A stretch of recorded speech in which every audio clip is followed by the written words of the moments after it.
बेमिसाल कैसे थे। आज भी मोदी जी कहते हैं एमएसपी थी, एमएसपी है, एमएसपी रहेगी।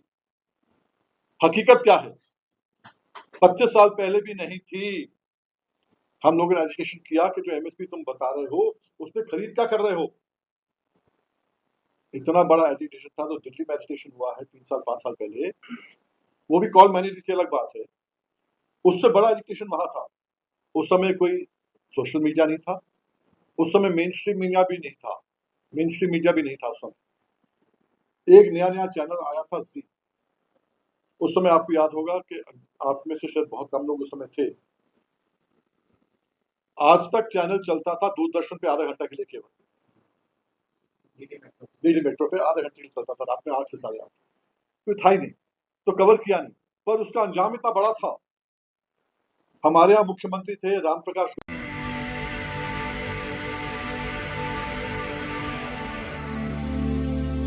महत्वपूर्ण विषय के लिए मैंने आपको तकलीफ दी है।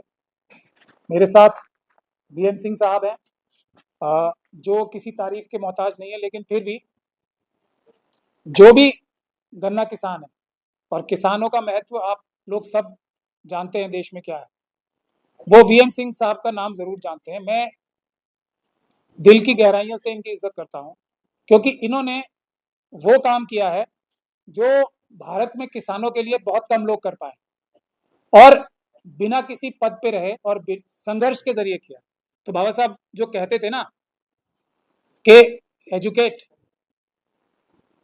देन ऑर्गेनाइज, और उसके बाद एजिटेट, तो इन्होंने तीनों चीजों का मिश्रण प्रैक्टिकली करके दिखाया है। और गन्ना किसानों के लिए ऐसे ऐसे आदेश अदालत से लिए हैं, संघर्ष के माध्यम से और अपनी बहस के माध्यम से, जो शायद इम्पॉसिबल होते अगर ये इतने इस फील्ड में ज्ञानी ना होते, और उससे भी बड़ी बात ईमानदार और बहादुर ना होते। मेरे दूसरी तरफ सुनील साहब हैं। सुनील साहब का सरनेम सरदार है, और वैसे भी सरदार हैं। ये बहुत बड़े आर्टिस्ट भी हैं और किसान मूवमेंट के, महाराष्ट्र के बहुत बड़े नेता हैं।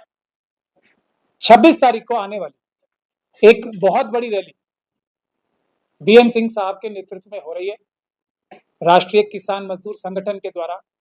जो असल में किसानों के लिए काम कर रहे हैं लोग, जो असल में किसानों का नेतृत्व कर रहे हैं या उनकी नुमाइंदगी कर रहे हैं, वो रैली होनी है।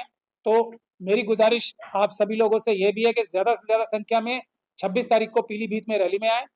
और दूसरी बात यह है, आप सभी लोग जो असली जर्नलिस्ट हैं, जो असली प्रेस वाले हैं, उनसे भी मैं गुजारिश करूंगा कि हमारे साथ पीलीभीत भी चलें, ताकि ये जो महत्वपूर्ण रैली हो रही है, जिसको क्रिमिनल मीडिया में बोलता हूँ, मेन स्ट्रीम मीडिया बोलता हूँ, वो कवर नहीं करेगी, लेकिन असली आंदोलन भारत का यही आंदोलन है, जो असली आंदोलनों में से एक है।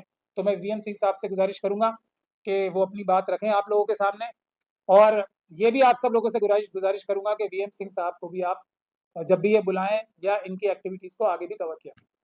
बहुत बहुत शुक्रिया महमूद भाई। आप सबको मालूम है कृषि प्रधान देश है, और लगभग 80 साल हो गए हैं आजादी को मिले। भरपूर खाना सबको मिलता है, वहीं पर आज तक एक किसानों की सरकार नहीं बनी। आज तक हम लोगों का लक्ष्य यह है 2027 में, जब मैं हम लोग कहता हूं किसान संगठनों का, मेरे बाएं हाथ राजा भाई का, उनके पीछे हम लोग जो मुहिम में लगे हैं, और सुनील सदा साहब, हम लोग सब साथ लगे। और ये तीसरी मीटिंग होगी पीलीभीत के अंदर, पूरनपुर के अंदर, पीलीभीत के अंदर, जो 26 अक्टूबर को है। और वहां क्यों कर रहे हैं? हर मंडल की मीटिंग है। पहले मीटिंग हमारी हुई थी मुरादाबाद मंडल में अगस्त में, सितंबर में हुई मेरठ मंडल की हापुड़ के अंदर, अक्टूबर में बरेली मंडल की हो रही है पीलीभीत के अंदर। और पीलीभीत क्यों? 25 साल पहले हमारा ये संगठन बना था, जब देखा था कि आसपास के संगठन किसानों की बात ईमानदारी से नहीं रख रहे हैं। मुझे ये बताना नहीं, आप सबको ज्यादा मालूम है इन चीजों के बारे में। उस समय धान का रेट जो एमएसपी गवर्नमेंट डिक्लेयर करती है, उससे 40-50% कम पे बिकता था। हम लोगों ने एक आंदोलन किया वहां पर, आप जो देख रहे हैं बैकड्रॉप में 25 साल बेमिसाल, बेमिसाल कैसे थे? आज भी मोदी जी कहते हैं एमएसपी थी, एमएसपी है, एमएसपी रहेगी। हकीकत क्या है? 25 साल पहले भी नहीं थी। हम लोगों ने एजुकेशन किया कि जो एमएसपी तुम बता रहे हो उसमें खरीद क्या कर रहे हो? इतना बड़ा एजुकेशन था तो दिल्ली में एजुकेशन हुआ है 3 साल 5 साल पहले, वो भी कॉल मैनेज की अलग बात है। उससे बड़ा एजुकेशन वहां था। उस समय कोई सोशल मीडिया नहीं था, उस समय मेन स्ट्रीम मीडिया भी नहीं था, मेन स्ट्रीम मीडिया भी नहीं था उस समय। एक नया नया चैनल आया था जी। उस समय आपको याद होगा कि आप में से शायद बहुत कम लोग उस समय थे। आज तक चैनल चलता था दूरदर्शन पे आधा घंटा के लिए केवल, डीडी मेट्रो पे आधा घंटे के लिए चलता था, रात में 8 से 8:30। कोई था ही नहीं, तो कवर किया नहीं। पर उसका अंजाम इतना बड़ा था। हमारे यहाँ मुख्यमंत्री थे रामप्रकाश गुप्ता, 250 किलोमीटर के अंदर एक चिड़िया नहीं निकल पाती थी, यह हाल था एजुकेशन का। ट्रेन सब रोक दी थी, सब ट्रेन रुक गई थी, बसेस ट्रक्स, असम रोड पूरा ब्लॉक था। अगर आपको मालूम है आधा घंटा की ट्रक रुक जाता है तो लाइन कितनी लंबी लगती है, तो आप इमेजिन कर सकते हो कि एक पूरा हफ्ता रुका हुआ था। वाजपेयी जी यहाँ पर प्रधानमंत्री थे, इन्होंने लालजी टंडन उस समय शायद प्रेसिडेंट थे उत्तर प्रदेश के, उनको बुलवाया, रामप्रकाश गुप्ता जी को बुलाया, राजनाथ सिंह को बुलाया, और इस एजिटेशन के दौरान राजनाथ सिंह मुख्यमंत्री बने। जैसे अन्ना हजारे बोलते हैं हमने विकेट लिया, मैं ये तो नहीं कहूँगा विकेट लिया, पर वो कामयाबी किसानों की कितनी थी 25 साल पहले, कि उस समय जब राजनाथ सिंह आए, इन्होंने अपना अधिकारी भेजा, फूड कमिश्नर भेजा, डीएम पीलीभीत भी साथ था, मनोज कुमार सिंह जो अभी रिटायर हुए हैं मुख्य सचिव से, वो लोग साथ थे। और वो आए और बोले राजनाथ सिंह जी ने कहा है कि जो बीएम सिंह कहेंगे करने को तैयार है। हमने कहा जितनी मंडियां हैं प्रदेश की सब में ताले लगे हुए थे किसान मंडियों के अंदर। हमारा हाईकोर्ट में केस चल रहा था। और मैं क्लियर कर दूं, महमूद भाई ने जो कहा उससे आप लोगों को लगा होगा कि मैं भी वकील हूं। ऐसा नहीं है, मैंने ना वकालत करी है। ये अलग बात है कि ऊपर वाले ने शोहरत इतनी दी है कि बड़े बड़े वकील सामने आते थे और आज तक एक केस भी किसानों के खिलाफ नहीं किया हमारा। 1 लाख करोड़ रुपया किसानों के कम से कम खातों में आ चुका है उत्तर प्रदेश के अकेले, उत्तर प्रदेश के अकेले। पूरे प्रदेश नहीं, पूरे देश के लिए फायदा हुआ है। वही बात है कि राम प्रवेश गुप्ता जी को जाना पड़ा, राजनाथ सिंह को आना पड़ा। उसके बाद में आज 25 साल हो गए, इन्होंने बड़ी कोशिश करी, जब कोशिश करी हाई कोर्ट गए, सुप्रीम कोर्ट गए, और 25 साल तक खरीद चालू है धान की। सरकार को ही आदेश था खरीदने का कि तुम खरीदोगे, पर इन्होंने नहीं खरीदा, तो कोर्ट गए, कंटेम्प्ट भी किया, सब कुछ किया। नतीजा ये हुआ कि इन्होंने पॉलिसी बना दी धान खरीद की, जो हम चाहते हैं एमएसपी गारंटी की जो बात करते हैं, पॉलिसी बना दी। पर उसमें क्या हो रहा है 25 साल में, कहीं ना कहीं किसान नेताओं की गलती है, किसानों की भी गलती है, अधिकारियों की भी गलती है, और प्रशासन और शासन दोनों की गलती है। खरीद तो रहे हैं पर सस्ता रेट जा रहा है मिल मालिकों के पास, आड़तियों के पास, और वो चढ़ा देते हैं पूरे रेट के ऊपर और पैसा पूरा खा जाते हैं, आधा आधा बांट देते हैं। आज भी उत्तर प्रदेश में 1500 का धान, 1400 का धान बिकता है प्रति क्विंटल, जबकि रेट है 2369 रुपया। कोई कुछ भी कहे, ये हकीकत है। कोई किसी मंडी में जाके देख ले। और वहीं अगर बिहार जहाँ चुनाव हो रहे हैं, किसान तो मुद्दा नहीं है ना, वहां जाके देख लो 1200, 1300, 1400 का धान बिक रहा है। कोई कुछ भी कहे, हकीकत के साथ तो जाना पड़ेगा, क्योंकि कल आप लोग, हम लोग बिना किसी चीज से गुजारा करने के, खाने के बिना गुजारा नहीं होगा। आज हकीकत है कि अगली पीढ़ी जो है खेती नहीं करती है, बाप से कहती है। अगर पश्चिम उत्तर प्रदेश की बात करो, उनकी लैंग्वेज में कहते हैं बापू जमीन बेच दे। वो कहता बेटा ये तो पुश्तैनी है, तेरे को देके जाऊंगा, तू बेच देना, मैं नहीं बेचता। बेटा क्या कहता है, अफसोस की बात है, बेटा कहता है बता मरेगा कब, मैं तो जमीन बेचने के लिए बैठा हूं। खेती में कहीं से उसको इंटरेस्ट नहीं है। वही हम लोग कोशिश कर रहे हैं कि अगर कहीं किसानों की सरकार उत्तर प्रदेश में बनती है, हमने कहा है उसमें गन्ने का रेट 500 रुपया क्विंटल। पिछली बार आपको मालूम होगा, तरस गया था गन्ना किसान, योगी जी 5 रुपए बढ़ा दो, अरे 1 रुपए बढ़ा दो, नहीं बढ़ाया। मिल मालिक, ये जितने नेता हैं उनकी जेब में है मिल मालिकों की। जब सुप्रीम कोर्ट में लड़ते थे 5 जजों के सामने जाता था मुकदमा, 2-2 बार जीते वहां से 5 जजों के सामने सुप्रीम कोर्ट। पर सरकारें, कोई भी सरकार हो, भाजपा हो, सपा हो, बसपा हो, कांग्रेस हो, कोई भी सरकार जो है किसान के साथ नहीं खड़ी। ये भूल जाते हैं कि अमेरिका हमें खिलाएगा क्या, हमें कौन सा देश खिलाएगा, हमारी जनसंख्या क्या है, कोई देश के पास इतना आजाद नहीं हमें दे। अगर वो सोचते हैं कि यहाँ पर जो है केवल और केवल उद्योगपति आके 10-10 हजार एकड़ लेके और खेती कर देंगे तो नहीं हो पाएगा। खेती को जिंदा रखना पड़ेगा, और जब तक खेती जिंदा नहीं होती है, जिंदा नहीं रहती है, तब तक देश आगे नहीं बढ़ेगा। ये 5 ट्रिलियन इकॉनमी की बात करते हैं, मैं तो कहता हूँ इससे आगे बढ़ोगे, तब बढ़ोगे जब किसान के पास खरीदने के लिए पैसा होगा। एमएसएमई के अंदर आप क्या कर सकते हो, उनको पैसा दे दोगे, उधार दे दोगे, वो उत्पादन बनाएंगे, उत्पादक बनाएंगे, उनको खरीदेगा कौन? 70% तो किसान और मजदूर है इस देश के अंदर, उनकी जेबों में तो पैसा है नहीं। जहां आपने पैसा दिया गन्ना किसान को, जहां मजदूर को मजदूरी में 100 रुपए फालतू मिला, और वहां पर भी जो है किसान कहते हैं कि आप मजदूर की मजदूरी बढ़ा दोगे तो खेती और महंगी हो जाएगी। मेरा ये है, जहां मनरेगा है उसको खेती से जोड़ो ना। गवर्नमेंट जो पैसा दे रही है 100 रुपए और देंगे, वो 100 रुपए कौन देगा? किसान देगा। किसान को लेबर मिल रही है 100 रुपए में, केवल 700-800 में 100 रुपए मिल रही है, उनको 100 रुपए फालतू मिल रहा है। और जब वो काम करेंगे उनको खाना भी खिलाएंगे, दूध भी पिलाएंगे, काम भी लेंगे। तो ये चीजें, बहुत ऐसी चीजें हैं। और इसमें एक चीज मैं आपके माध्यम से और कहना चाहूंगा, बहुत चीजें होंगी तो मैनिफेस्टो बनेगा, हम लोग करेंगे, बैठ के करेंगे क्या होना क्या नहीं होना। एक जो बहुत मेजर चीज है, आज 70% लोग गाँव में रहते हैं, देहात में रहते हैं, उनको रात को दिक्कत आ जाए तो उनके पास डॉक्टर की सुविधा नहीं है।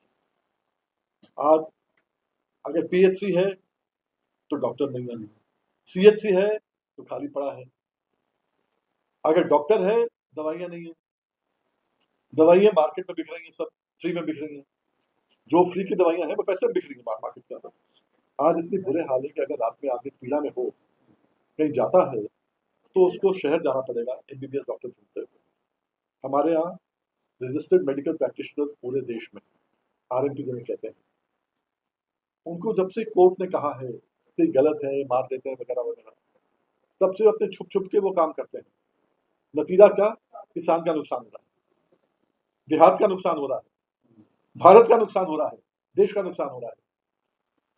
अगर उनको 1 साल की ट्रेनिंग दे दें हम लोग करेंगे, 1 साल की ट्रेनिंग देंगे उनको, उसके बाद में उनसे इतना कहेंगे भाई तुम ऑपरेशन नहीं कर पाओगे, बस फर्स्ट एड में उनसे बढ़िया तो है ही नहीं। डिग्री उनको देंगे, स्वास्थ्य मित्र के ला देंगे, जो मन में आएगा हम लोग बात करेंगे। स्वास्थ्य मित्र हो सकता है, क्यों नहीं हो, स्वास्थ्य तो सब कुछ है। स्वास्थ्य मित्र अगर वो है हमारे, तो उसमें देखना है।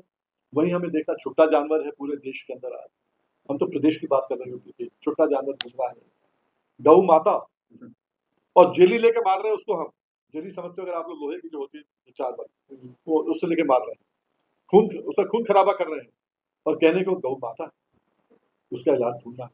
बहुत चीज ऐसी करनी है, कोई भी समाज हो। मैं तो केवल एक चीज करके आपकी बात, अपनी बात खत्म करता हूँ कि हम लोग कहते हैं इस देश के अंदर, भाई जाट, गुजर, सैनी, त्यागी, कुर्मी, लोट, ब्राह्मण, ठाकुर, सिख, मुस्लिम, सब में आदमी बढ़ जाता है। जब बढ़ जाता है तो जात बराती में लोग फायदा उठाते हैं वोट के। इस सरकार ने तो बड़ा आसान काम कर दिया, या हिंदू हो या मुसलमान हो। मेरा एक ही चीज कहना है, अगर मैं यहाँ प्रेस कॉन्फ्रेंस में आने से पहले या कहीं जाते समय एक्सीडेंट हो जाए, मेरे साथी मुझे पकड़ के अस्पताल ले जाए कि खून बहुत कम हो गया, खून देना है, उस समय वो खून मुझे दिलवाने का काम करेंगे या देखेंगे कि हिंदू का खून है या मुसलमान का खून है या सिख का खून है। जब इन चीजों में परहेज नहीं, धरती माता कहते हैं हम, जो खेती के अंदर लगाता है, अब आप लोग खाना खाएंगे, रात में सोचना जरूर, ये गेहूं को मुसलमान ने लगाया था, हिंदू ने लगाया था, या सिख ने लगाया था, ईसाई ने लगाया था, जरूर सोचना। जब इन चीजों में नहीं सोचना है तो केवल देश को बांटने के लिए, बर्बाद करने के लिए हमें सोचने की जरूरत है क्या? ये मुद्दा कोई नहीं उठाता है। जब महमूद बादशाह भाई ने मुझसे आपको कहा तो मैंने कहा बिल्कुल मैं आऊंगा, बात करूंगा आप सबसे। इनकी गुजारिश तो मुझे मालूम है कितनी चलेगी आपके साथ, पर मैं भी गुजारिश करूंगा कि आप लोग 26 तारीख को पीलीभीत चलें, जाने का इंतजाम हो जाएगा, वहां पर सब कुछ हो जाएगा, आप देखेंगे। और कोशिश ये करनी है कि वहां पर जो है एमएसपी की जो हम लड़ाई है, मेरा एक ही मुद्दा है वहां पर, 25 साल हो गए हैं, उसको सेलिब्रेट भी करना है। 25 साल बेमिसाल, बहुत कुछ किया हमने उस समय। अगर समय रहा मेरे पास, 3 दिन अभी और हैं, एक किताब बना रहा हूँ, अगर कंप्लीट हो जाएंगे 25 साल बेमिसाल कंप्लीट हो जाएंगे, तुम्हारी नौकरी भी हो जाएगी, आप लोगों को कॉपी मिल जाएगी, उसके ऊपर आप बहुत देख पाओगे। और नहीं होगा तो जो वहां पर लोग होंगे, हम देश को एक मैसेज देना चाहेंगे आपके थ्रू कि भाई अगर पॉलिसी बन गई है कोर्ट के थ्रू, तो पॉलिसी में इतना कर दो कि जो धान नहीं खरीदेगा वो जेल जाएगा। बस तुम मत खरीदो, सरकार मत खरीदे। सरकार जो बेवकूफ बनाती है ना बार बार कि 16 लाख करोड़ चाहिए, 20 लाख करोड़ चाहिए, 25 लाख करोड़ चाहिए, हम कहते जितना खरीदो उतना भी मत खरीदो। सरकार की तो मजबूरी है खरीदना। अगर 80 करोड़ लोगों को राशन दे रहे हैं तो फिर खरीदेंगे नहीं तो क्या करेंगे भाई? धक्का थोड़ा मारेगी सरकार। इसलिए प्राइसेस को लो रखते हैं कि हमें खरीदना है तो सस्ता मिल जाए। वहीं पर ही एक ही उदाहरण देते हुए, वहीं पर ही पे कमीशन होते हैं, हर 10 साल में एक पे कमीशन आता है। जो चपड़ासी था 1947 में उसकी तनख्वाह थी 10 रुपया, मास्टर की तनख्वाह थी 40 रुपया, आज 50-60 हजार रुपए, 1000 गुना बढ़ गई। छोड़ो, पुलिस वाले की तनख्वाह कितनी थी, मिलिट्री वाले की कितनी थी, जो गांव में यही होते हैं, वो 10 रुपए की आज 8वें पे कमीशन में 52,000 रुपए, 5,200 गुना, परसेंट नहीं 200 गुना, 5,200 गुना। किसान को इसलिए कमजोर रखा जाता है केवल क्योंकि उनको खुद बेच के अपने वोट खरीदने सरकारों को। हमें करना कि किसान इतना मजबूत हो, रीढ़ की हड्डी है। जैसे मैंने कहा, अगर किसान को पूरा रेट मिल जाएगा, किसान घर पे पैसा नहीं रखता, बैंक में पैसा नहीं रखता, जैसे पैसा आता है वो खरीदता कुछ ना कुछ, एमएसएमई का जो माल है वो खरीदेगा, तो देश की तरक्की होगी। इन चीजों के बारे किसी का ध्यान नहीं जाता, केवल वोट लेना है, कैसे लेना है, जुमलों की राजनीति करनी है। एक कहेगा मैं 10,000 दे रहा हूँ, दूसरा कहेगा मैं 20,000 दे रहा हूँ। कहाँ से 10 आएगा मालूम नहीं, कहाँ से 20 आएगा मालूम नहीं। हम तो सीधी बात करते हैं कि किसान को उसका हक मिलना चाहिए, और हक छीनने की बात करेंगे। बहुत बहुत शुक्रिया।